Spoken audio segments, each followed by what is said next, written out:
예, 우리가 잘 아는 그 존 메가더 목사님의 시책에 이런 내용이 나와요. 사탄은 이제는 전략을 바꿨대요. 옛날에는 어떻게 했다? 너 예수 믿을래? 안 믿을래? 안 믿어? 믿어? 죽여버릴 거야?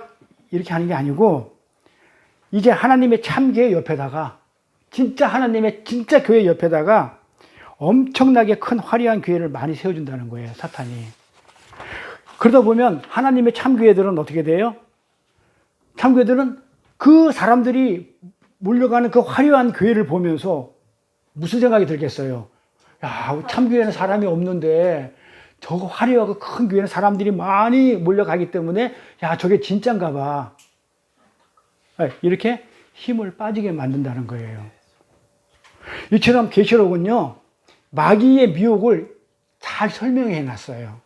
계시록에서 이 사탄이 우리 교회를 어떻게 무너뜨릴지를, 어떻게 미혹해가지고 무너뜨릴지에 대해서 이런 식으로 사탄이 어떻다? 666이다, 마귀 흉내 낸다, 삼위일체 흉내를 낸다, 이런 식으로 잘 설명해 놓은 게 계시록이에요.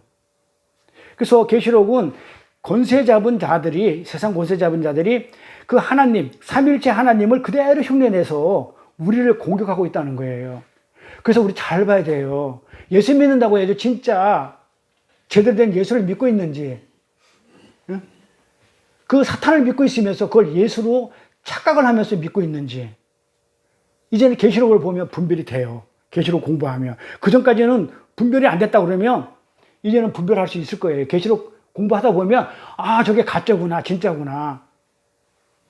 하나님을 그대로 흉내내서 교회 안으로 지금 마귀들이 들어와 있기 때문에 저게 마귀구나, 저게 진짜 하나님 아니구나 알 수 있어요. 그런데 그러면 이 참교회들은 힘을 잃고 전부 다 쓰러져가지고 다 망해야 되잖아요. 그럴까요? 안 그럴까요? 안 그러죠. 왜요? 걱정하지 말라고 그러죠. 먼저 번에 우리가 살펴본 것처럼 하나님 교회는 한 번도 실패한 적도 없고 끝까지 실패하지 않고 반드시 뭐 한다고 그랬어 아까? 이긴다. 그래서 이긴다예요. 예수님이 이겨. 우리가 교회가 이겨. 그래서 우리가 천상의 교회에 이미 가 있어라고 아예 그냥 확실히 보여주는 거예요. 천상의 교회를. 이 지상의 교회에서 그렇게 핍박받고 환난받아가지고 정말 아무것도 아니고 초라한 것처럼 보일지라도 우리는 지는 게 아니고 반드시 이긴다. 그래서 계시록이 위로와 격려의 책이다. 믿는 자들한테는. 그렇지만 믿지 않는 자들한테는 뭐다? 심판이다. 그러면 우리를 하나님은 어떻게 끌고 가시는지를 갖다가 계시록에서 자세히 설명해 놨어요. 그럼 계시록 요한 12장 가볼게요. 13절, 17절 가볼게요. 용이 자기가 땅으로 내어 쫓긴 것을 보고, 자, 용이 누구라 그랬어요? 사탄, 마귀. 자기가 땅으로 쫓겨내온 것을 보고 남자를 낳은 여자를 핍박했다고 그러죠? 남자가 누구라고요? 예수죠. 여자는? 교회. 그렇죠? 예수가 교회를 낳았고 또 교회가 또 계속 예수를 낳고 있잖아요. 그렇죠? 예수를 증거하고 있으니까, 예수를 증거하고 예수의 삶을 살고 있으니까, 그러니까 그 남자를 낳은 여자, 교회가 우리가 예수를 낳는 거란 말이에요. 그래서 그 여자가 큰 독수리 두 날개를 받아, 다음에 설명할 겁니다. 본론 들어가면 그 독수리를 무엇을 의미하는지.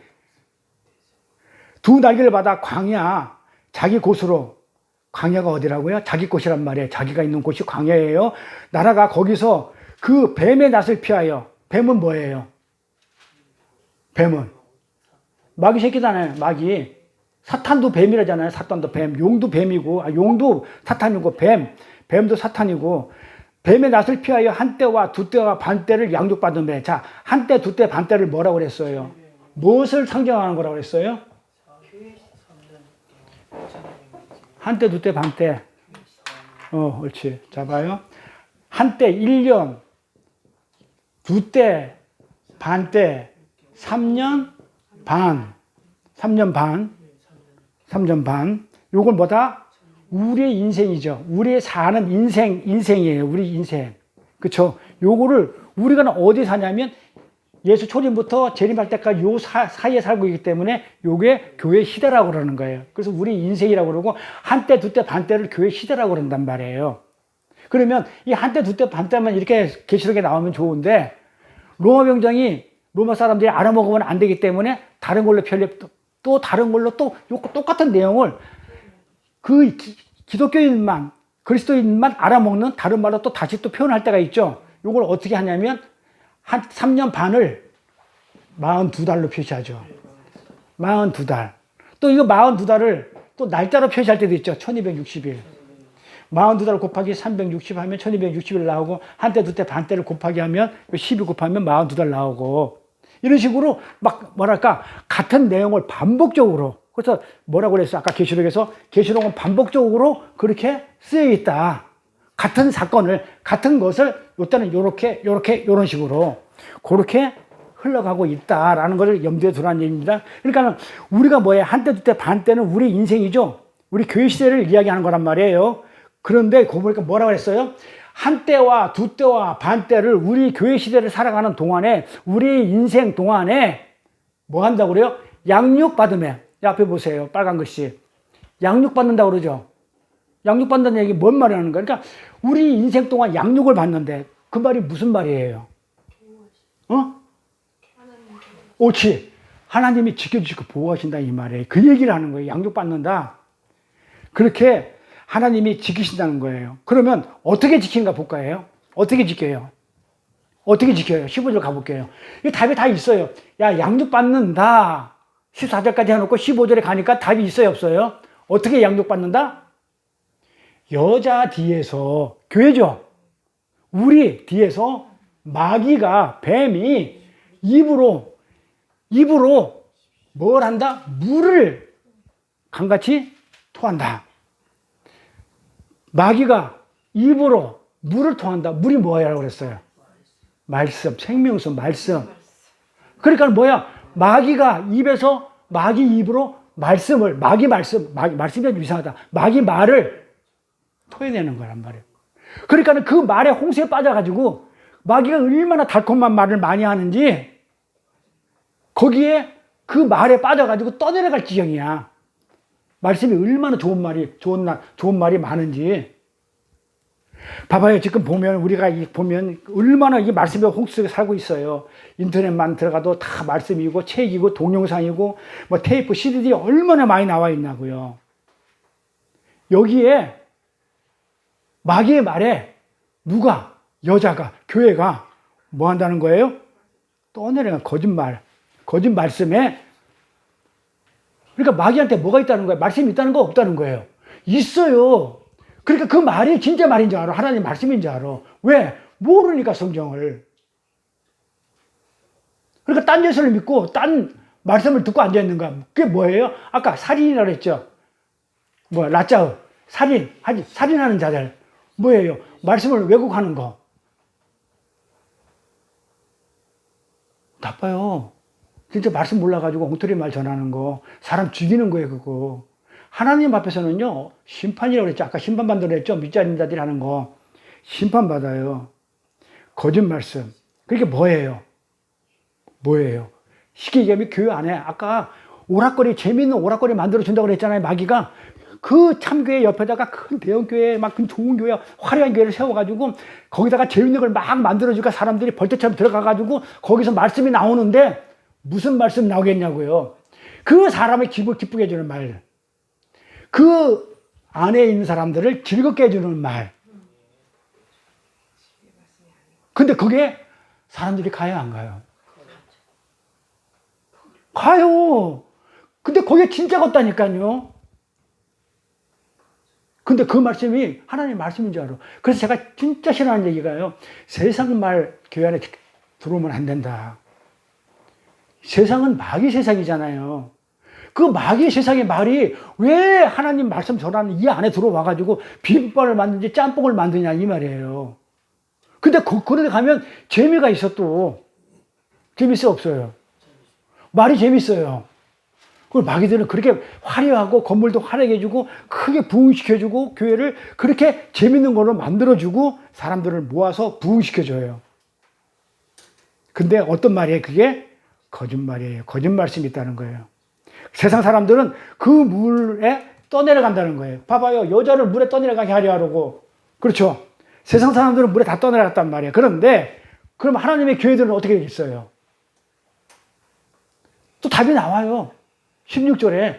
계시록은 계시록에 답이 다 있어요. 그러면 세상 사람들은 떠내려갔어. 근데 하나님을 믿는 우리는 떠내려가 안 떠내려가요?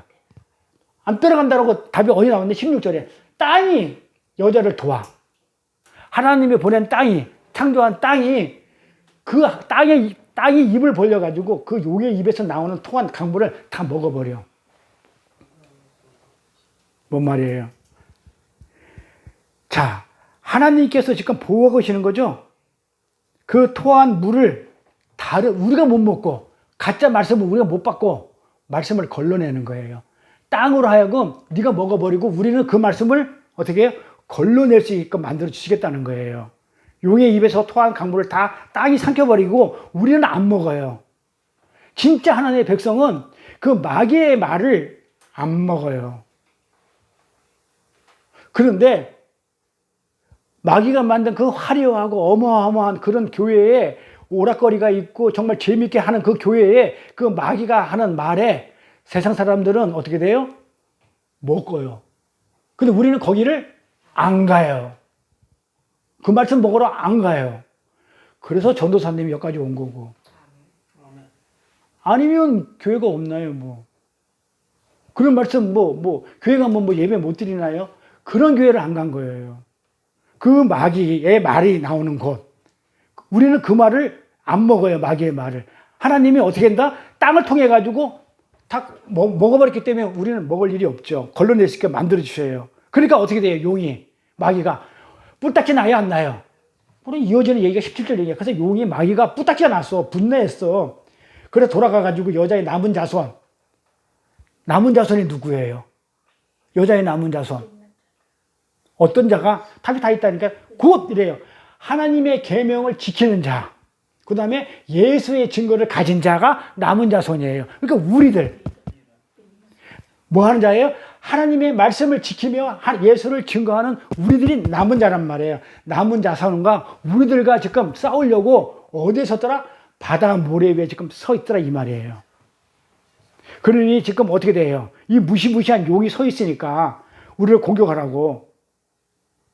그러니까 진짜 교회들한테는 이 마귀들 등살에서 우리가 제대로 살겠어요? 못 살겠어요? 힘들어요. 그래서 고난과 환란이 있는 거예요. 그래서 진짜 교회들은, 우리들은 교회 건물 얘기하는 거예요. 진짜 교회들은 뭐 한다? 이렇게 고난과 환란이 있어요. 만약 이게 없다? 그건 가짜예요. 그래서 사도 바울이 고난이 있고 축복이다 그래요. 왜? 우리한테 경고하고 돌아오는 어떤 계기가 되니까. 그래서 우리는 정신을 똑바로 차려야 돼요. 그 용이 우리를 공격하는 모래에 서 있는데 우리가 우물쭈물하면 되겠어요? 그래서 말씀 공부 같은 거 빼먹고 예배 빼먹고 이러면 되겠냐 이 말이에요. 용은 뭐 하려고 그러는데 우리를 집어삼키려고 지금 고개를 바짝 들고 모래에 서 있는데 어떻게 여기서 방심하고 있냐고요. 우리는 말씀으로 무장 안 하면 져요, 용한테. 조금 이따 나올 거예요. 이렇게 교회를 미혹하는 세력을 히브리 사람들이 뭐라고 했냐면, 히브리 사람들은 하나님을 어떻게 나타냈냐면, 히브리 사람들한테는 이렇게 나타냈어요. 이제 또 내가 또 그냥 또 재밌는 것도 알려드릴게요. 히브리 사람들한테는요, 유대인들한테는 하나님을 나타내는 그 숫자를 어떻게 했냐면, 이 7이라는 완전수에다가, 3일째 하나님, 3이라는 하나님의 수, 3이라는 하나님의 수, 하나님의 수를 갖다가 7, 7, 7, 3개로 완전한 하나님의 수를 777로 이렇게 히브리 사람들은 그렇게 표현을 해요. 그런데 마귀는 어떻게 돼요? 아까처럼 어떻게 돼요? 조금 모자라게. 그러니까 말씀이 조금 틀려요. 하나님의 말씀하고 성경에 있는 말씀하고 예수를 증거하는 거하고 마귀들이 예수 증거하는 거하고 자기네들 바다에서 올라온 짐승을 증거하는 말하고 조금 틀려. 예민하지 않으면 모를 정도로. 그래서 이렇게 777을 만들어놨는데 요걸 비슷하게 흉내내는 게 하나 못하게 만든 게 666이라는 거예요. 요게 계시록 13장의 얘기입니다. 그러니까 우리가 계시록만 잘 공부해도 거짓 복음에 우리는 절대로 안 놀아나요. 자, 그러면 안 가르쳐 주려다 가르쳐 줄게요. 우리 이선화 권사님이 아픔을 무릅쓰고 쫓아왔기 때문에 그럼 7은 어떻게 나왔다고요? 7은 뭐 어떻게 나왔어요? 이런 하나님을 나타내요. 이런 하나님이 온리예요. 하나, 둘은 나예요. 나예요. 그래서 어떻게 해요? 하나님과 나가 교회예요. 그래서 12 이렇게 쓰면 요걸 교회 아들 숫자라고 그래요. 아들. 하나님의 아들이야. 아들 숫자라고 그래요. 12 곱하기 12 해가지고 이러면 아들 전체를 얘기하는 것이고, 그래 아들을 얘기해요. 10이면. 그 다음에 3은 뭐다? 하늘 숫자예요. 4는 땅이잖아요. 동서남북. 물론 이제 고난 숫자 있어요. 요걸 가지고 이제 얘기를 하면 돼요. 자, 그러면 7은 하늘과 땅이 합쳐지면 7이에요. 완전한 거예요. 그래서 계시록 가면 바다가 있지 않고 하늘과 땅이 하나가 돼. 이게 7이에요. 왜 안 놀라네? 7이 어떻게 나오는지? 이게 하나님의 안식수예요. 이걸 완전수고. 그래, 완전수라고 그러니까 하늘과 땅이 합쳐져야만이 완전해요. 그러니까 똑같아요. 사람하고 똑같아요. 자칼, 남자죠. 네케바, 여자죠. 남자와 여자가 합쳐져야 사람. 그쵸? 씨 있는 자, 밭을 가진 자가 합쳐져야 이게 사람이지. 그래서 사람은 단수를 쓴다고 그랬어요. 그러니까 남자와 여자가 하나님이 사람을 창조하시되 남자와 여자를 만드시고, 그러니까 여기서 남자 없으면 사람 아니죠. 뭐라? 짐승이죠.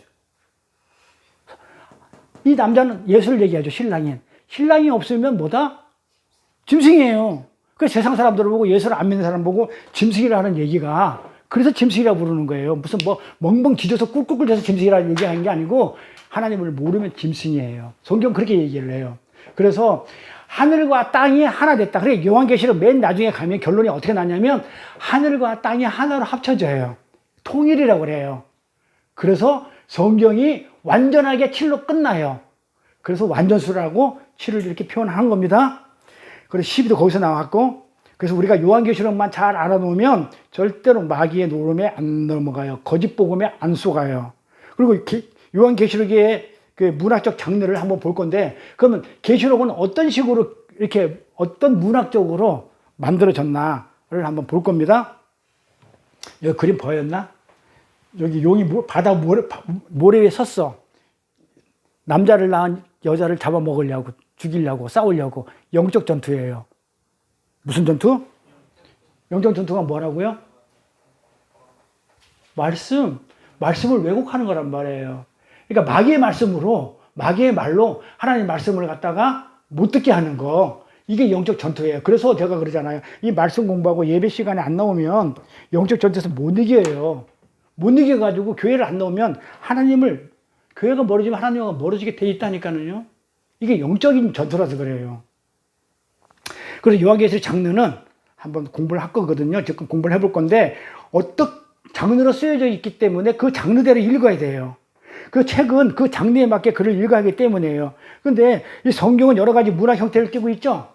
어떻게 띠고 있어요? 우리가 그 신학교에서 공부했죠. 시가서. 전도사님 시가서 공부했잖아요. 우리는 안 들었지만 방광희 목사가 시가서 하대? 시가서 뭐 했어요? 그때 시편 했나요? 10편 했나요? 그리고 시가서 그러면은 시를 얘기하는 거예요. 자, 시가서라고 그러면은 시를 얘기하고 가는 뭐예요? 노래 같자. 그러니까 시편이 전부 다 찬송으로 그렇게 많이 불러요. 그러니까 시로 찬송으로 노래로 하는 거를 시가서라고 그래요. 시가서의 대표적인 게 뭐냐면 시편이에요. 그 다음에 욥기도 시편이에요. 아니, 시가서예요. 욥기나. 그 다음에 또 뭐가 있냐면 아가서도 마찬가지고. 이걸 시가서라고 그래요. 시가 있는가 하면 성경은 역사서가 있죠. 역사서는 역대기, 열왕기 뭐 이런 것들 있죠. 역사를 얘기하는 이런 역대기도 있고. 그 다음에 편지가 있는 뭐가 있어요. 서신서도 있죠. 바울 서신서. 그 다음에 지혜문서 있죠. 지혜서, 잠언 같은 거 지혜서라고 그래요. 그리고 또 뭐가 있냐면 묵시문학이 있어요. 이 계시록처럼 묵시문학이라고 그래요. 계시록을. 그러면 이런 장르가 있는데 이 계시록은 묵시문학이라고 그러면 어떻게 돼요? 묵시문학적으로 읽어야 돼요. 근데 만약에 서신서라 그러면 서신서로 읽어야 돼요. 우리가 소설을 읽을 때 시처럼 읽으면 안 되죠. 시를 읽을 때는 또 소설처럼 읽으면 안 되잖아요. 응? 그렇잖아요. 진달래꽃 나보기가 역겨워 가실 때는 말없이 고이 보내드리우리다. 용변의 약산 진달래꽃 아름 따라 가신 길에 뿌리우리다. 이런 거 할 때 읽었다가 소설 읽으면 안 되잖아요. 나라 이런 슬픔 뭐 이런 걸로 상징적으로 읽어야 되는 그 시. 우리 이권사님 막 웃는데 내가 더 긴 시도 잘 알고 있는데 헤어지면 만남보다 어려운 것인 걸 내 나이하고도 이만큼 몰랐었으면 이제 헤이지 않고도 안답니다. 나 그대 이만큼 생각하는데 그대 미운 세대여 나를 하다니 세월이 그렇게 하지 말기를 원했으나 그대 역시 세월을 사는 한 나그네인 것을 이제 보았답니다. 떨리는 작은 입술을 가볍게 적시고 오늘도 사랑의 피리를 보내 손가락 걸고 세던 여러 날 가고 헛되인 기다림에 긴 시간 지나도 마음속에 그리는 님의 그 얼굴 이짐 있기에 기억도 있네. 아이고 힘들어. 목사님 치매는 안 걸리거든요. 아 치매 안 걸리죠.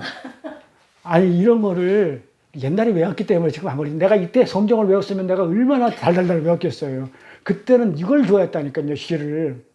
이런 시를 좋아했어요. 막 푸시킨의 뭐 삶이라든지 뭐 생활이 그대를 속이더라도 슬퍼거나 노하지 말라. 소리면 나를 참고 건지면 멀지 않아 기쁨이 나리 오니 현재는 슬픈 건 마음은 미래 사는 건 모든 것은 순간이다. 그리고 가는 것은 그리워하는 것은 뭐다? 순간이다. 그리워하는 것은 뭐다? 아, 또 그 뒷부분 까먹었다. 그럼 어쨌든 이렇게 시는 시적으로 읽어야 되고 소설은 소설로 이렇게 읽어야 돼요. 이렇게. 그러면 이 계시록도 어떻게 돼요? 장르를 알아야 그거에 맞춰 읽을 거 아니에요. 그렇죠? 그래서 장르를 보는 거예요. 그래서 도움이 되기 때문에. 자, 그러면 계시록은 크게 세 가지로 돼 있어요. 볼까요? 계시록의 문학 형태는 뭐로 돼 있냐면 묵시 문학적으로 돼 있고 예언적으로 돼 있고 편지 형식으로 돼 있다. 그래서 하나씩 더 볼 거예요. 이렇게. 자, 우리가 계시록 1장 1절에 보면 예수 그리스도의 계시라 그래놨죠. 계시가 아포칼리시스란 말이에요. 헬라어로 아포칼리시스라는 이 단어가 계시인데 이 계시라는 게 뭐냐면 감추어 있는 것이 드러나다 이 말이에요. 감추어 있었는데 비밀이 드러난 거예요. 알려주다 이런 뜻을 쓰이게 해요. 그러고 나서 이 아포칼립시스라는 것에 계시라는 말로 썼지만은 묵시라는 말도 썼어요. 묵시라는 단어도 같이 썼어요. 혼용해서 같이 썼단 말이에요. 그런데 이 고대사에 유행하던 게 이제 묵시인데, 이게 묵시 문학인데 이 묵시 문학 쪽으로도 쓰였어요. 계시록이. 그래서 이 묵시라는 얘기가 뭐냐면 묵시라는 게 무슨 의미인지 알아요? 똑같아요. 시. 계시는 뭐야? 계시는 밝히 드러내 보인 거죠. 똑같아. 볼 시자래. 볼 시자. 묵시 똑같아. 시자는 똑같아. 이거 밝히 드러내서 보인 것이고 묵시는 뭐야? 요것도 보여준 거야. 그럼 어떻게 보여줬냐면 묵시적으로 어떻게? 직접적으로 이렇게 보여주는 게 아니고 간접적으로 은유적으로 그래 명료하게 그렇게 보여주는 게 아니고 은근하게 뭔가 은근히 보여주는 것 보여주는 거야. 계시는 밝히 보여줬다고 그러면 이 계시는 어떻게 보여준다고요? 밝히 보여줬다고 그러면 얘는 은은하게 보여주는 거야. 묵시하게. 그렇게 하면 이해가 될까요? 그러니까 은근이라고 그래. 국어사전 보면 은근히 보여줬어. 자기 뜻을 은근히 나타내는 거야. 밝히 나타내는 게 아니고. 왜 이런 거 우리가 많이 써먹잖아요. 간접적으로 말하는 거 있잖아. 왜 나는 이런 걸 얘기하고 싶은데 노골적으로 아주 그냥 이렇게 직설적으로 밝게 얘기하고 싶은데 그러면 사람이 상처받을까 봐 뭐 당구 말하면 뭐 히읗구라고 그러나 이렇게 돌려치기 이런 걸로 하는 그런 의미가 묵시예요. 같은 계시인데 같은 묵시예요. 그래서 학자들이 이 계시록 책을 뭐라고 그러냐면 묵시문학이라고 얘기했어요. 그러니까 어떤 사람 아니야 이건 계시야 아니야 묵시야 이렇게 둘로 갈라졌는데 안 중요하죠 그거. 그래서 보면 묵시록이라는 얘기도 써요. 사람들이 요한계시록을 요한묵시록이라는 단어도 나오고 이렇게 써요. 계시록이라는 말도 쓰고. 그런데 어차피 이 비밀이 드러나는 것이 계시잖아요. 묵시도 마찬가지잖아요. 은유적으로 나타났든 직접적으로 나타났든 간에 어차피 드러나는 게 계시기 때문에 이 묵시 문학이라는 것은 계시 안에 들어가 있는 한 장르란 말이에요. 계시 안에 속해 있다 이 말이에요. 그래서 이 묵시를 써서 계시를 드러내는 것으로 이해하면 그냥 돼요. 계시를 드러내는데 밝게 안 드러내고 어떻게 은근히 묵시적으로 드러냈다 이렇게 하면 돼요. 그래서 묵시는 계시 이론으로서 특히 뭘 얘기할 때 묵시를 쓰냐면 세상의 종말, 미래에 도달할 하나님 나라와 거기에 관련된 그런 사건을 어떻게 돼요? 회화적으로, 은유적으로 이렇게 묘사한 것이 문학적 수로예요. 어디에 대해서만? 하나님 나라와 미래 다가올 종말에 대해서만 어떻게 해요? 직접적으로 안 쓰고 이렇게 은유적으로 이렇게 쓴 거를 묵시 문학이라고 그래요. 그러니까 예수 그리스도의 계시다 이 말은 예수 그리스도의 비밀을 밝히 드러내기 위해서 이 묵시를 사용한 것이다 라고 이해하면 돼요. 그걸 밝히 드러내기 위해서 묵시로 사용한 것이다. 중요한 게 아니니까.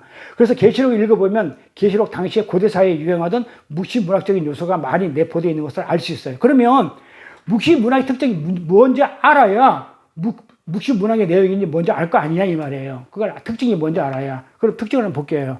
자, 묵시 문학의 특징이 있어요. 이 앞에 보세요. 뭐라고 하나요?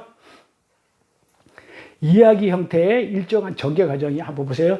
이야기 형태야. 그러니까 소설적으로 썼어. 그냥 이야기야. 우리가 지금 말하듯이 이런 이야기 책이야. 시가 아니고 그냥 이야기 책이야.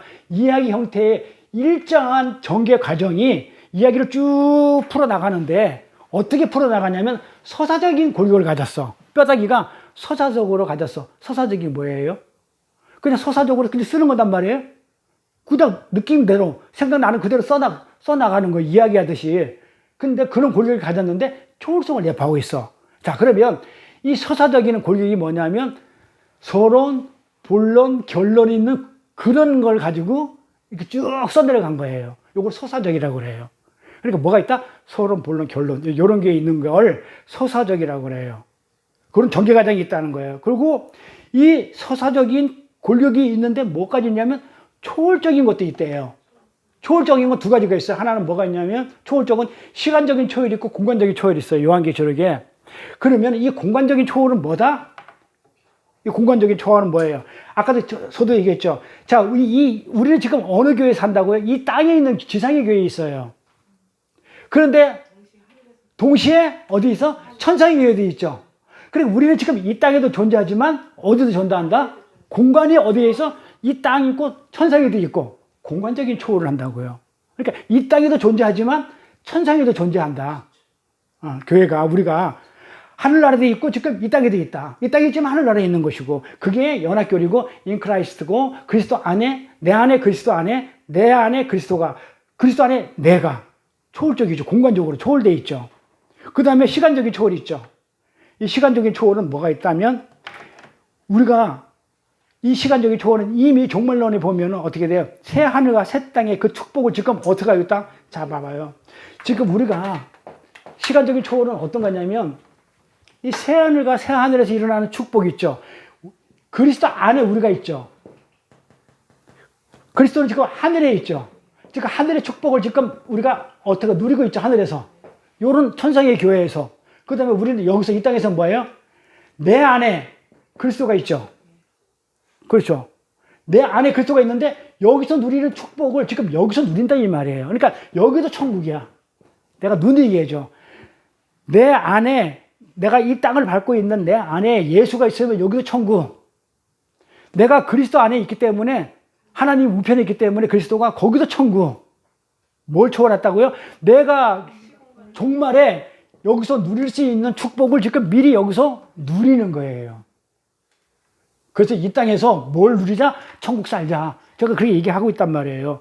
이 땅에서 천국 살자. 그러면 천국은 뭐 하나님 나라는 뭐? 뭘 얘기한다고 그래? 바실레아는 뭘 얘기한다고 그랬다고요? 잘 먹고 잘 사는 거? 그건 아까 기복주의라고 마귀가 하는 거라고 그랬잖아요. 뭐예요? 잘 먹고 잘 사는 거? 뭐예요? 천국을 누리자. 천국을 살자. 하늘나라에서도 내가 천국을 살아. 그리스도 안에서. 그 다음에 내 안에 그리스도가 있기 때문에 나도 여기 천국이야. 살아. 그럼 뭐예요? 통치죠? 무조건 하늘나라 천국하면 통치를 얘기하는 거예요. 뭐 풍요하다 이게 아니고 통치. 그러니까 내가 내 안에 예수가 있고 내가 없어. 성경 전체 그 얘기예요. 나는 죽었어. 나는 없어. 내가 다 빼앗기고 그게 귀장장터에서 세상이 피리를 불 때 같이 춤추지 말고 애국할 때 울지 말라는 얘기잖아요. 다 뺏겨 버렸단 말이에요. 그러니까 뭘로 채우는 거예요? 내 건 다 빼앗기고 누구 걸 채우는 거예요? 하나님 걸 채워진 게 그게 천국이에요. 그러면 나는 내 뜻대로 살아요? 누구 뜻대로 살아요? 하나님 통치를 받기 때문에 하나님 뜻대로 사는 것을 하늘나라라고 그래. 천국이라고 그래요. 그래서 내가 이 땅에서 하나님 뜻대로 사는 게 천국이에요.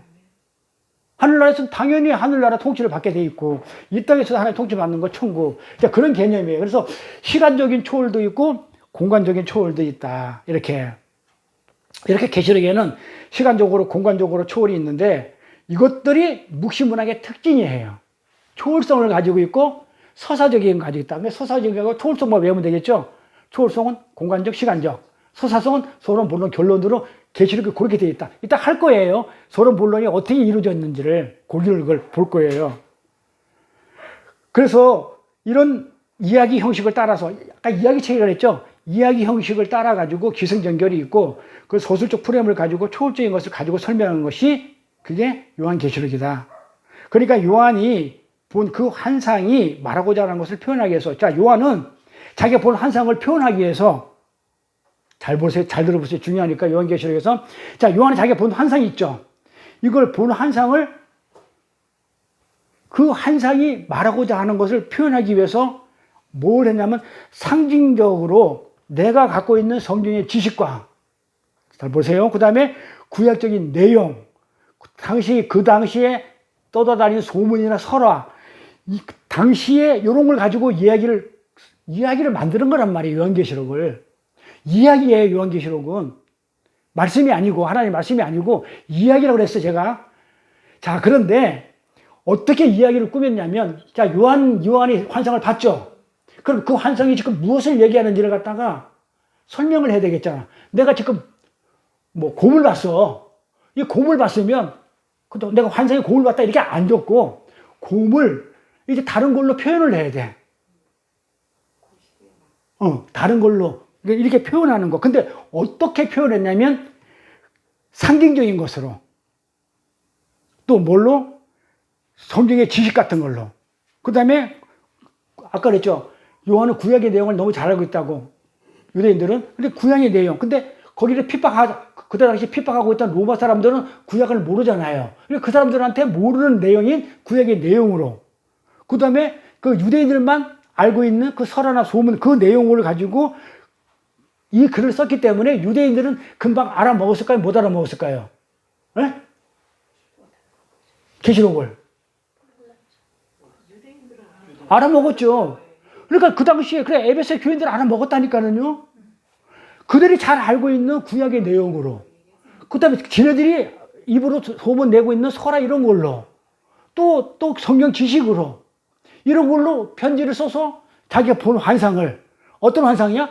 천상에서 우리가 이미 승리해가지고 하나님 우편에 앉아있다는 거, 이거를 뭘로? 그 상징적인 그런 걸로 그대로 만약에 편지를 보내다가 들키면 다 죽잖아요. 핍박받고. 그러니까는 뭘로 했다? 암호가 아닌 성경의 내용으로. 근데 그 성경은 시작은 아니잖아요.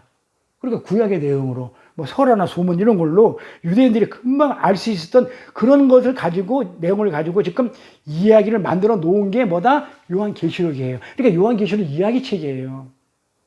그렇게 읽어야 돼요. 그래서 12살 먹은 어린아이가 이야기책을 읽으니까 이 계시록을 이해했다는 말이에요. 그 무식한 노인네가 계시록을 보고 뭐예요? 그러니까 예수님이 이겼대요. 그래 알아먹어요. 그렇게 계시록을. 그러니까 하나님께 받은 그 메시지를, 그 환상을 효과적으로 이해하기 쉽게 전달하기 위해서 어떻게 했다? 애니메이션처럼 눈앞에 회화적인 묘사, 그 화려한 상징적인 것으로 그렇게 해서 강한 인상을 주며 펼쳐 보이는 게 요한계시록이에요. 이게 문학적 장르에서 보면 그렇단 말이에요. 그래서 우리는 요한계시록 읽으면서 천사도 나오고 짐승도 나오고 숫자들이 이렇게 만나게 되는데, 그리고 번개도 보고 내성도 듣고 벼락도 맞고, 그리고 지진 전투 다 목격합니다. 여기서 뭐 보석도 등장하고, 또 어떤 여인이 무서운 용과 마주한 것도 보게 되는데, 또 흰발을 탄 사람을 보기도 하고 예수죠. 근데 할렐루야 합창도 하고 여러 가지가 나온단 말이에요. 이러한 묵시 문학이라는 것은 그런 초월이나 상징을 통해 가지고 지금 어떤 원칙을 얘기하는 것이지 특정한 사건을 얘기하는 게 아니다라는 거예요. 만약에 그때 요한이 본 어떤 그 사건을 가지고 그렇게 썼다 그러면 그거는 그때 당시에만 해당되는 책이기 때문에 지금의 우리하고는 상관이 없는 책이 되어버려요. 무슨 말인지 알겠죠? 그래서 특정한 사건을 묘사한 게 아니다. 지금도 우리한테 적용되는 것이다. 그때 당시 있었던 어떤 특별한 사건이 아니다. 그러니까 요한이 뿔이 10개가 나고 머리가 7개고 짐승을 본 것이 아니고 요한은 지금 뭘 본 거예요? 지금 요한은 지금 뿔이 10개가 나고 머리가 7개고 그런 짐승을 본 게 아니에요. 그렇게 표현을 한 거죠. 그가 본 환상을 자기가 가지고 있는 어떤 문학적 자질과 복음에 관한 성경적 지식으로 그냥 지가 그렇게 뿔이 10개다, 머리가 7개다, 이렇게 한 것이지, 실제 그걸 본 게 아니란 말이에요. 그러니까 우리는 그게 뿔이 10개인지 뭔지 그걸 요한 내 아니면 알 수 없는 것들이에요. 그걸 알려고 할 필요도 없고. 그러니까 그게 뭘 얘기하고 있는지만 알면 돼요. 그러니까 아까 얘기했죠. 머리가 10이고, 머리가 7이고 뿔이 10이다. 그래서 뭐야? 머리가 면류관이 7개가 10개가 있다고 그러면 뭐야? 그냥 세상에 권세를 잡았구나. 명예와 권세와 권력을 얘기하는구나. 그걸로 알면 돼요. 근데 뿔 하나가 이거는 로마고, 뿔 하나 이거는 뭐 어디 독일이고, 뿔 하나는 이탈리아고, 뭐가 어쩌고. 그렇게 가면 안 된다는 거예요, 계시록을. 그런데 계시록 그렇게 해석하더라, 이 말이야, 사람들이. 이거는, 마귀는 666에 6 하나는 이거는 중국이고, 얘는 교황이고, 하나는 이유고, 그거 아니에요. 그런 사건 얘기하는 게 아니에요. 그때 무슨 중국이, 그때 무슨 이유가 유럽이 어디 있었어요. 계시록에 볼 때. 그런 게 아니고, 특정한 사건을 묘사하는 게 아니란 말이에요. 그냥 요한이 자기가 본 것을 그런 식으로 상징적인 것을 그렇게 표현을 하는 것 뿐이에요. 그러니까 어떤 것을 설명하기 위해서 요한은 계시록을 쓸 때 잘 보세요. 자, 요한이 어떻게 계시록 썼는지 잘 보세요. 우리는 어떻게 알고 있냐면 요한이 이렇게 잠을 잔다, 환상을 봤어. 그럼 눈 떴어. 그래가지고 이제 생겼구나. 바로 적은 것 같아. 그렇게 안 적었다고요. 그럼 어떻게 적었을까요? 쭉 봤어, 자기가. 그리고 계속 묵상을 해. 묵상을 하고 바로바로 쓴 게 환상을 보고 일어나서 쓰고, 또 환상을 보고 일어나서 쓰고, 환상을 보고 일어나서 쓰고, 그런 게 아니고 그 환상을 다 봤어. 그러니까 오랫동안 생각을 해. 묵상을 하고 오랫동안 생각하고 연구하고 공부하다가 그 뒤에 쓴 거예요. 응. 근데 우리는 어떻게 환상을 봤다니까 썼어. 그 다음날 또 꿈꿔가지고 환상을 보고 또 썼어. 그게 아니고요. 처음부터 다 꿈을 환상을 다 봤어요. 그러고 나서 이걸 어떻게 표현할까? 이거를 이 로마를 표현하고 싶은데 지금 로마로 표현하면 안 되니까 요걸 갖다 너 힘 있지? 너 권력 있지?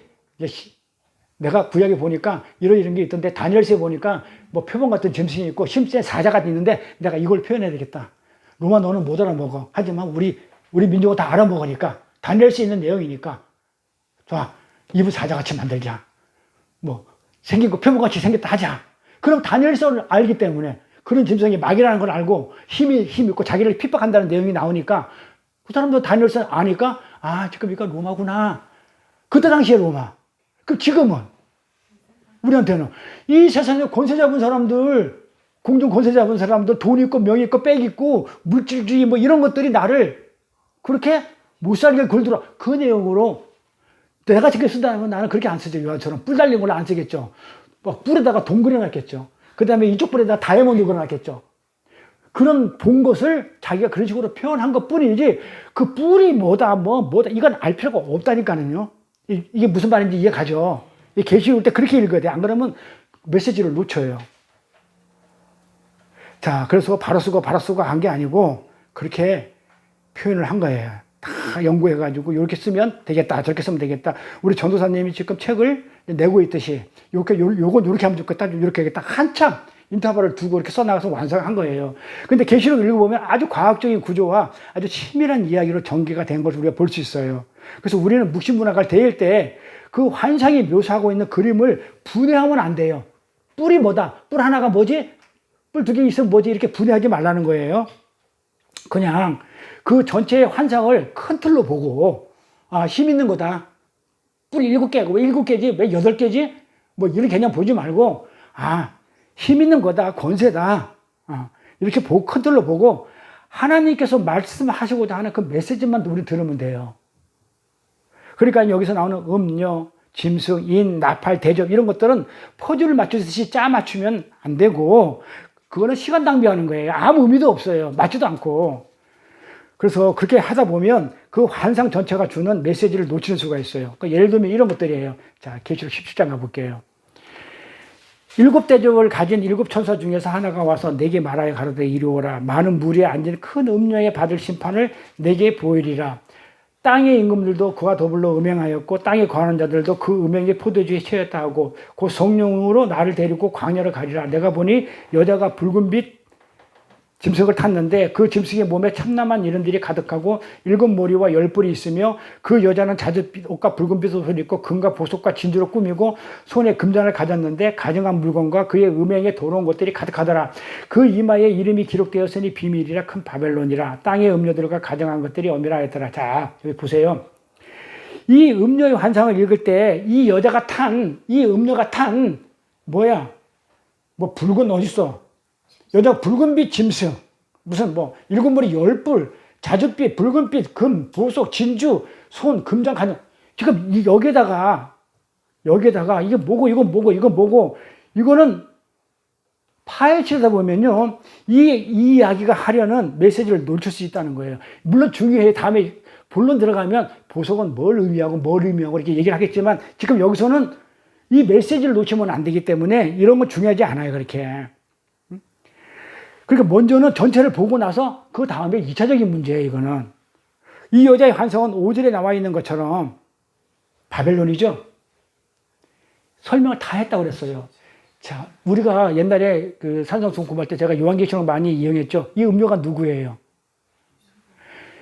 이세벨이라고 그랬잖아요. 그래 이세벨은 아합의 왕비 막 사치하고 그냥 막 그 엘리야를 갖다가 막 그냥 저기 막 그 바알신, 아세라신을 막 숭배하던 그 북이스라엘의 그 왕비, 그게 음료란 말이에요. 우리 가는 공부할 때 했어요. 이 음료가 이스라엘 사람들은 이렇게 얘기하면 누군지 알죠? 이세벨인지 알죠? 근데 이세벨이 어떻게 했다는 걸 성경 구약으로 알잖아요. 근데 로마 사람들은 몰라. 음료 얘기를 하는 거야. 근데 이 음료가 어떻게 됐다면 이렇게 짐승의 몸에 참난 이름이 가득했는데 이 여자가 붉은빛 짐승, 이 붉은빛 짐승이 뭐라고 그랬어요? 붉은빛 짐승 하면 뭐예요? 붉은 색깔 나는 짐승. 낙이에요, 낙이. 그러니까 낙이가 짐승이란 말이에요. 그 낙이는 재물도 안 받아요. 재물 걷지 안 해가지고, 가짜 안 해가지고. 그래서 예수님이 이 나귀를 타고 간다고요. 붉은빛 나귀. 짐승, 이걸 나귀를 얘기해요. 그러니까 뭐예요? 예수님이 뭐가 됐다는 거야? 짐승이 됐다는 거잖아요. 하나님이 우리보다 못한 짐승이 됐다는 그런 얘기단 말이야. 그런데 이 이세벨이 음료가 지금 뭐가 됐다는 거야? 짐승을 탔다는 얘기는 이세벨하고 지금 짐승하고 지금 한 짝이라고 연합됐다는 거란 말이에요. 연합이에요. 그러니까 짐승이라는 얘기예요, 음료가. 그런데 이 짐승 몸에 뭐가 있다 하면 막 옷이 막 자줏빛 옷이고 막 붉은빛까지 금과 보석 진주로 치장을 했다. 그러니까 뭐예요, 이걸? 세상 것으로 지금 아름답게 꾸미고 있다 이 말이에요. 그때 우리 한번 했어요, 이거.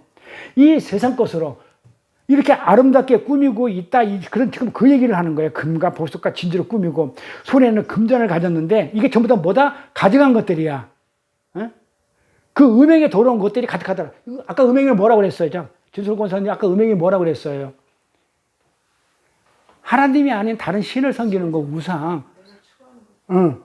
음란한 행위들. 하나님 아닌 간음, 신랑이 아닌 다른 신을 섬기는 그런 거. 음행.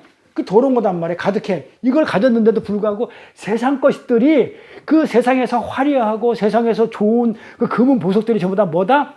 음행의 것이더라 이 말이에요. 가증한 것들이다 이 말이에요. 그런데 그게 누구더라? 실제로 누구였었어요?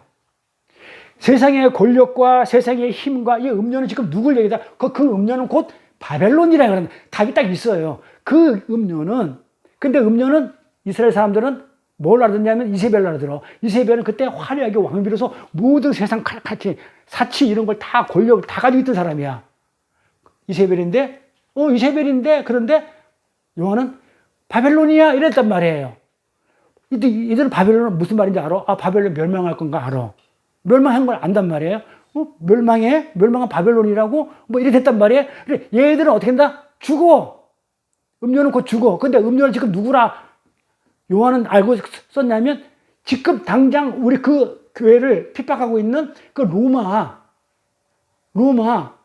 그 로마 황제를, 로마를 지금 뭐라고 해요?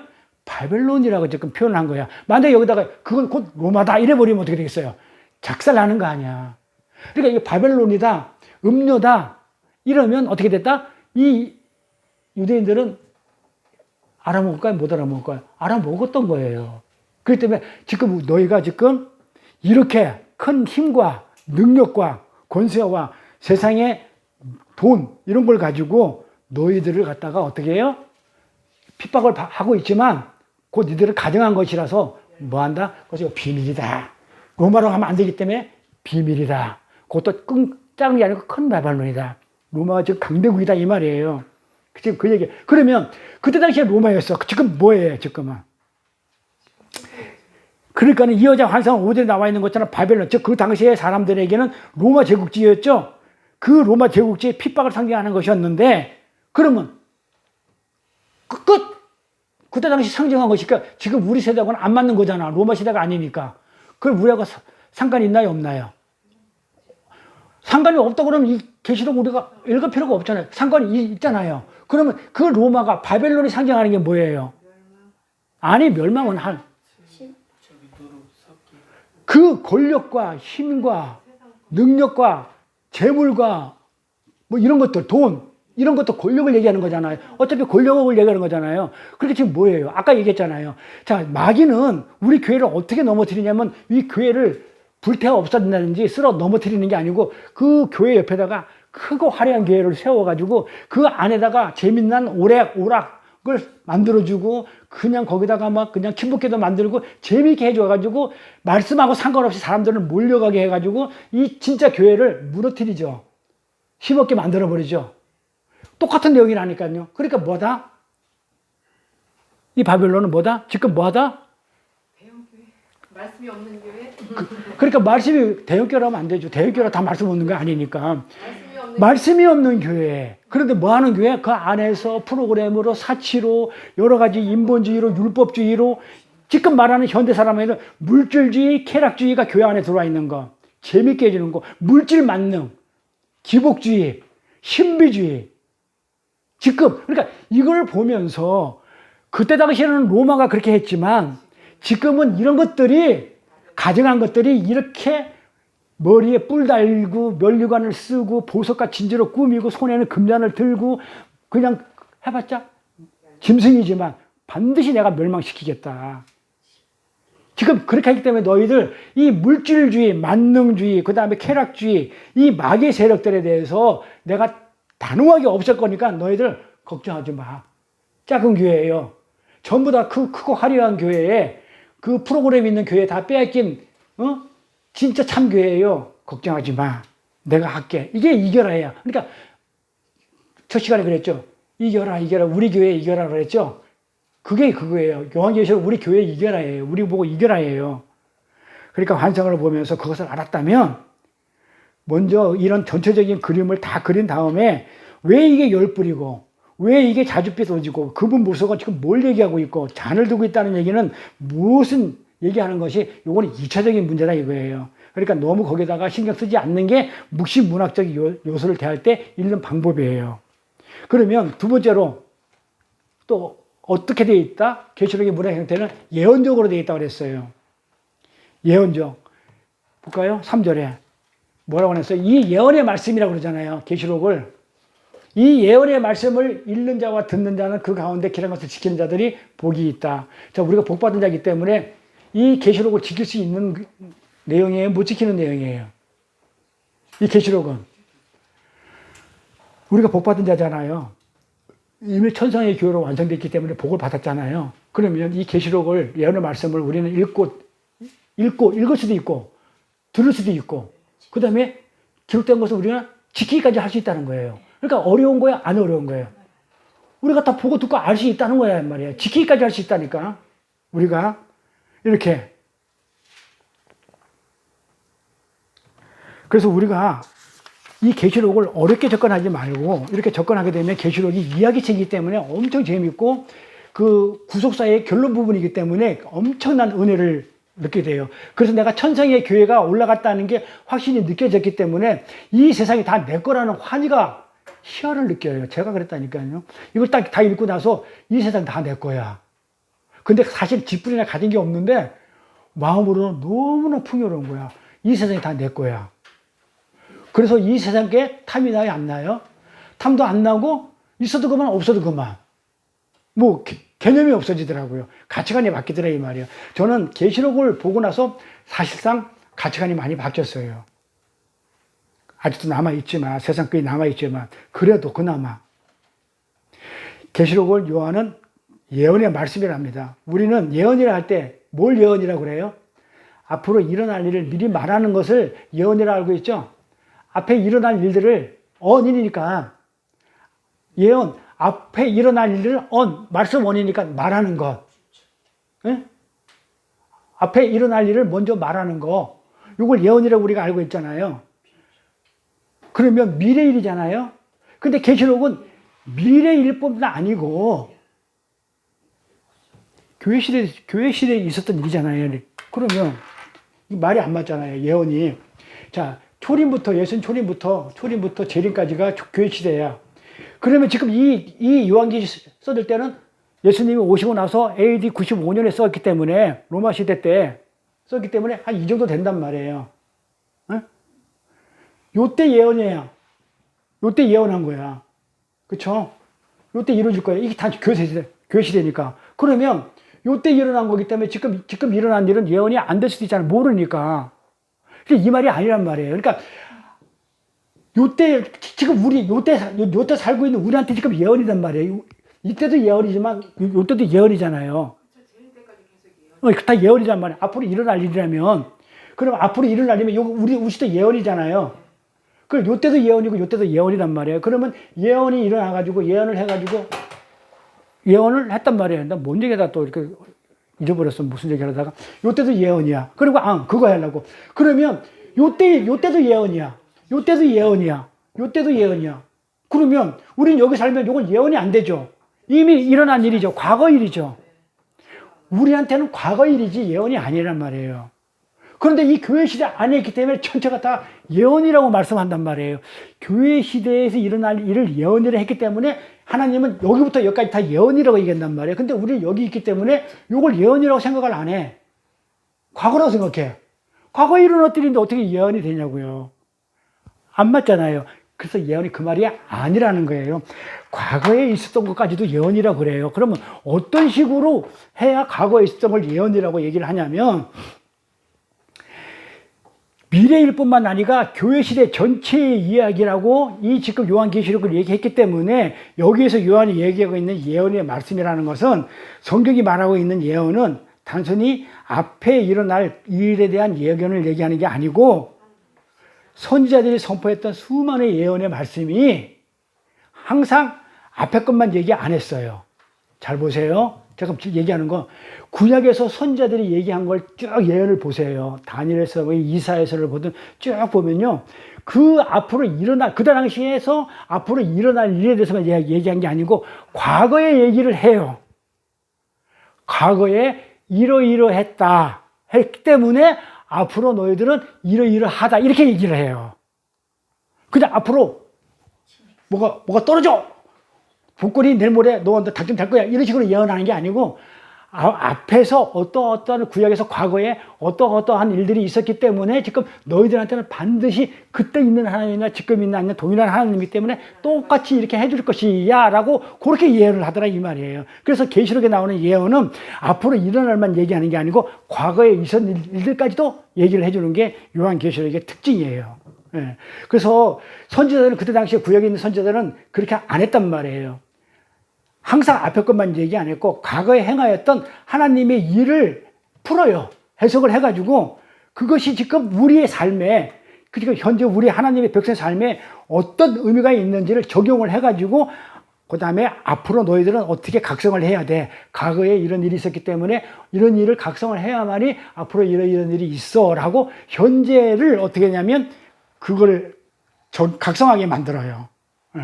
그래서 과거적 예언이 있었다 이렇게 얘기를 해요. 그래서 또 혹시 또 미래에 관한 일이라 할지라도 아까도 얘기한 것처럼 과거에 연관시켜가지고 전개돼서 얘기를 해요. 예를 들면 이사에서 40장에서 66장까지 걸쳐가지고 무슨 얘기가 나오냐면 바벨론 포로에서 어떻게 됐냐면 이사야서가 그래요. 40장부터 66장 내용이 쭉 뭐냐, 너희들이 지금 바벨론 포로로 끌려가지고 포로 생활하고 엉망진창 살지만 나중에는 어떻게 하겠다? 66장 가면 너희들은 바벨론 포로에서 해방돼서 귀환한다. 예언이죠. 지금 뭐예요? 끌려가서 지금 힘들게 살고 있는 한테 너희들 포로에서 풀려나. 예언이잖아요. 그때 당시에. 이렇게 예언을 했단 말이에요. 근데 그것이 앞에 있는 미래를 예언했단 말이에요. 그런데 그 이사야는 어떤 것을 근거로 해서 그렇게 얘기를 했냐면 출애굽 사건을 근거로 해가지고 그렇게 얘기를 한 거예요. 반드시 하나님이 너희들이 애굽에서 노예 생활을 하지. 너 지금 바벨론에서 노예 생활을 하고 있지. 근데 하나님이 애굽에서 어떻게 했니? 10개 재앙이 있는 곳에서 모세를 통해 가지고 어떻게 했어? 가나안 땅에 데리고 갔지. 네가 살던 가나안 땅에 적각군이 가나안 땅에 갔지. 그러니까 네가 지금 바벨론에서 포로로 살고 있지만 예수님이 아니 하나님이 출애굽 사건을 이렇게 일으켰듯이 반드시 가나안 땅에 데려가듯이 너희들도 반드시 뭐하다? 바벨론 너희 고향으로 시온성으로 바이 더 리버 오브 바빌론 강가에 앉아서 시온성을 그리워할 때 반드시 시온성으로 갈 수 있어 라고 그렇게 예언을 해줬다 이 말이에요. 이걸 예언서라고 그러는 거예요. 그러면 그걸 갖다가 지금 우리가 어떻게 적용해야 되겠냐고요. 지금도 마찬가지예요. 내가 지금 하나님 나라의 삶을 못 살아도 지금 내가 세상의 노예로 살고 있고 세상에서 내가 그냥 뭐랄까 막 힘들게 쪼달리고 여러 가지 살고 있지만 반드시 하나님은 어떻게 한다? 하나를 데려간다. 그게 지금 계시록에 똑같은 내용이에요. 그렇지. 그러니까 그런 내용이 그러니까 어디다가 딱 그거를 뭐다 사건을 딱딱 정하지 말라는 거예요. 계시록 읽을 때. 그렇지. 그래서 바벨론의 기양을 하는 것도 반드시 그렇게 된다. 왜? 출애굽에서 이렇게 했기 때문에. 그러면 우리는 또 이제 그 과거 얘기했고 그때 우리한테 예언은 어떻게 돼?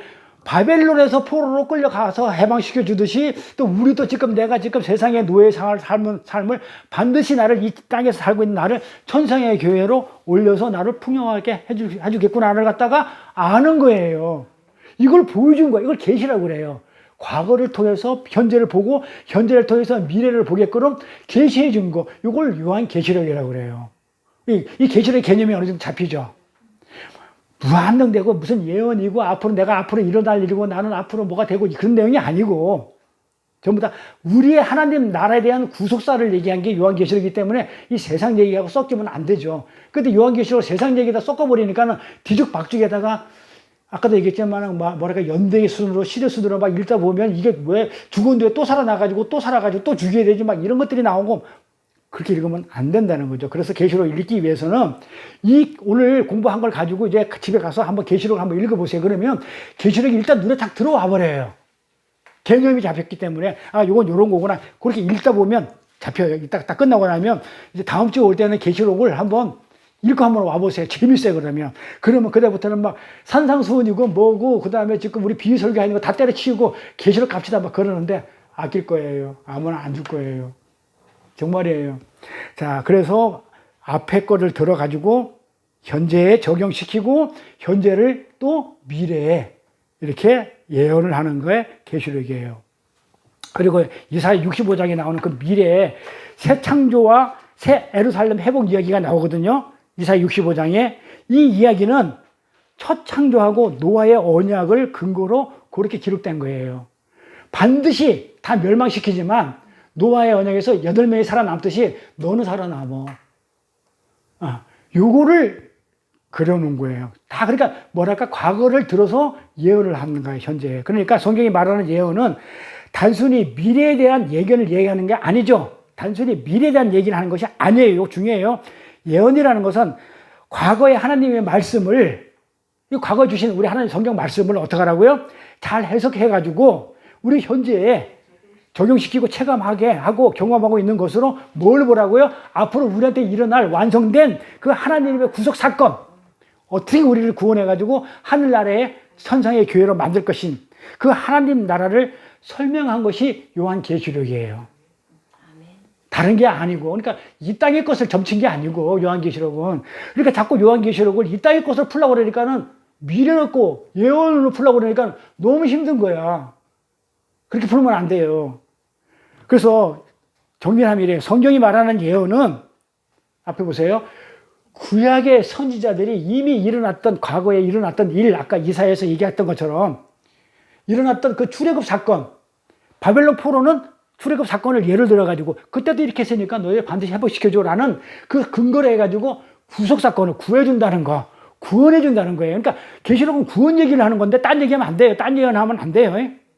구원의 얘기를 예언했던 것처럼 그래서 너희들 천상의 교회가 만들어졌다. 이 구원을 얘기하는 것처럼 요한은 지금 이 계시록을 통해서 뭐 했다고요? 그리스도 십자가 사건을 근거로 해서 2000년에 있던 이때 당시에 요한은 뭐냐?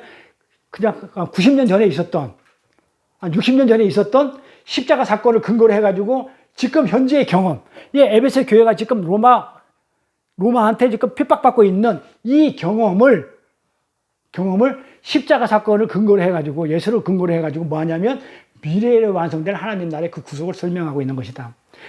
아까 우리 저기 이선호 권사님은 못 들었겠지만은 일곱 교회라는 얘기는요, 요한이 일곱 교회한테 편지한다고 그랬는데, 그래, 서간서라고 그래요. 편지가. 이따 세 번째 서간서 할 건데, 일곱 교회라고 하면 전체 교회를 얘기하죠. 그것도 그때 당시에 전체 교회가 아닌 교회 시대에 있는 전체 교회. 요때 당시에 있는 일곱 교회를 얘기하는 게 아니고, 전체 교회를 얘기하는 거 아니고, 일곱 교회를 얘기하는 거 전체 교회를 얘기하는 게 아니고, 여기까지 앞으로 있을 이 전체 교회를 일곱 교회라고 그런단 말이에요. 근데 일곱 교회에 보면은 에베소 교회한테 이기는 자, 보세요. 한번 찾아보세요. 중요해서 그래요. 뭐라고 얘기했냐면, 에베소 교회한테 어떻게 되냐면요. 일곱 교회한테 편지를 이렇게 써요. 처음에는 예수님이 어떠한 분이라 그래요. 설명을 아주 다양하게 얘기를 해줘요. 요한계시록 한번 볼게요. 제가 볼게요. 자, 이런 식으로 한단 말이에요. 자, 일곱 교회 보면, 자, 에베소의 교회를 보내는 말씀, 해가지고 2장에, 예? 자, 뭐라고 예수를 소개하냐면요. 오른손에 일곱 뼈를 붙잡고 일곱 금토대를 사이를 거니는 이게 예수예요. 그러니까 지금 예수를 지금 요한계시록 누구를 설명하고 있냐면, 왜 제가 구속사를 갖다가 이걸 갖다가 계시록을 설명하냐고 하냐면, 예수를 지금 소개해요.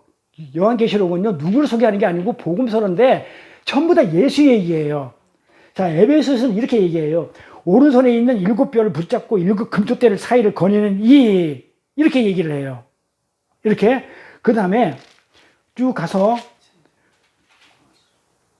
그 다음에 7절에 가면 기 있는 자는 성령이 교회들에게 하시는 말씀을 들을지어다 해놓고 나서 이기는 그에게는 이렇게 얘기해요. 이 얘기가 계속 따라붙어요.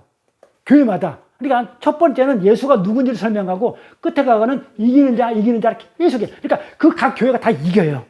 자, 그럼 소바나 교회 가볼게요. 자, 소바나 교회는 뭐라고 얘기했냐면 처음이며 마지막이요 죽었다가 살아난 이가 누구예요? 예수.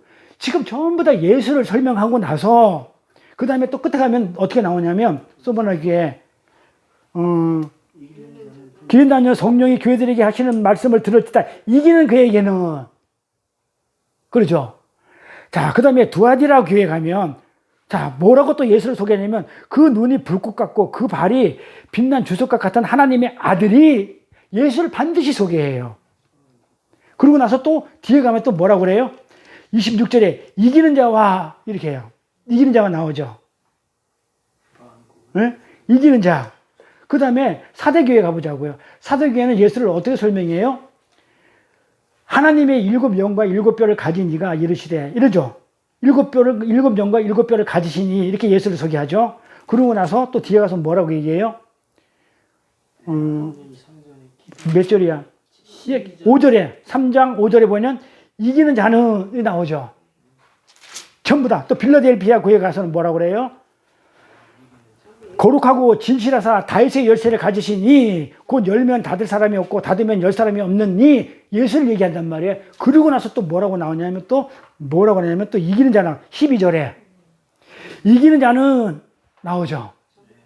그 다음에 전부 다 그래 나오죠. 자, 그러면 이게 뭐다? 일곱 교회는 전체 교회를 얘기하죠. 지금 뭐단 얘기예요? 지금 하나님이 전부 다 이긴다는 거예요. 그래서 이 요한계시록 얘기는 12살 먹은 어린이가 읽어도 뭐야 요한계시록 하나님이 이기신대요. 우리가 이긴대요. 결국은 승리한대요. 지금 이 지상의 교회에서는 뭐다? 핍박받고 있지만은 반드시 뭐 한다? 승리한대요. 이게 요한계시록이 끝이에요. 메시지예요. 이렇게. 그래서 교회 시대 전체를 얘기한다고 그랬어요.